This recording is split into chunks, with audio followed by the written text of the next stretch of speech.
तोंडावर गोड बोलून मागून घात करण्यापेक्षा तोंडावर वाईट बोललेलं कधी पण चांगलं ना. त्याच्यामुळं आपल्या आयुष्यातली अशी गोडबोली माणसं आहे ना ओळखायला शिका बरं का. कारण की आपल्या आजूबाजूलाच हा कचरा असतो जो आपल्याला घातक असतो. आपल्याला असं वाटतं हे आपली व्यक्ती आहेत, पण असं नसतं. आयुष्याच्या एका टप्प्यावर आल्यानंतर आहे ना प्रत्येक गोष्टीचा अनुभव कळत जातो आणि प्रत्येक गोष्टीचा अनुभव येतसुद्धा जातो.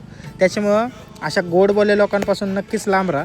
कारण की जी लोक कटाक्ष आणि टोकदार शब्दांनी बोलतात ना आणि तोंडावर बोलतात ना ही खरं मानायची असतात.